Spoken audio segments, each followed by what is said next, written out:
जो प्राकृतिक आपदाएँ आई हैं, उनको भी ध्यान में रखकर मैंने एक कविता लिखी थी बहुत साल पहले। वो प्रकृति की आवाज़ थी जो चीख-चीख कर मनुष्य को कह रही है कि बस करो। जो इतना दोहन इंसान ने किया है प्रकृति का, उसको रोकने के लिए वो अपनी एक गुहार लगा रही है। पर हम सब जानते हैं कि मनुष्य ने बहुत प्रकृति का दोहन किया है, और हम जो आजकल प्राकृतिक आपदाएँ देख रहे हैं, ये सब उसी का नतीजा है।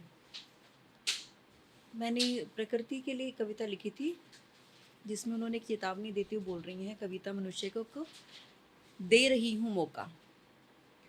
ये मेरी कविता का शीर्षक था। प्रकृति मनुष्य से कह रही है, मैंने तुम्हें जीवन दिया, मैंने तुम्हें जीवन दिया, दी स्वच्छ सांसें, खाने को अन्न, निर्मल जल और ये उन्मुक्त पवन। हाँ, ये सब मैंने ही दिए हैं तुम्हें। फिर भी क्यों खत्म करना चाहते हो मेरे वजूद को? मेरे गर्भ से जन्मे वनों के कातिल बनकर क्यों उजाड़ते हो मेरी कोख को? रसायनों के अधिकाधिक प्रयोग से अब होने लगा है मेरा गर्भपात। रसायनों के अधिकाधिक प्रयोग से अब होने लगा है मेरा गर्भपात।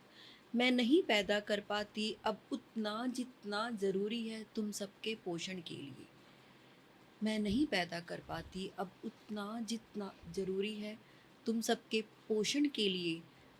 जब काटते हो शीश मेरे बच्चों के और तोड़ते हो उनके अंगों को।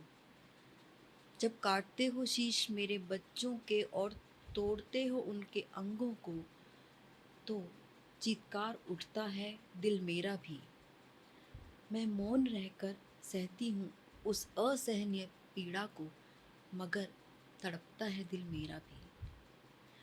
ये पर्वत, ये झरने, ये नदी, ये पहाड़, ये पर्वत, ये झरने, ये नदी, ये पहाड़, सब मेरे रक्त से सिंचित हैं किए। तू मोड़ने लगा है रुख उनके भी, सिर्फ अपने स्वार्थ के लिए। कितने ही जीवों के आशियाने उजाड़, अब तो वहाँ भी तू बसने लगा है, और वनों के निरंतर कटान से तबाही का मंजर भी दिखने लगा है। अभी मैं थोड़ी दिन पहले पढ़ी थी अखबार में कि हमारे प्रकृति से गौरैया और ये गिद्ध ये सब गायब हो रहे हैं धीरे धीरे।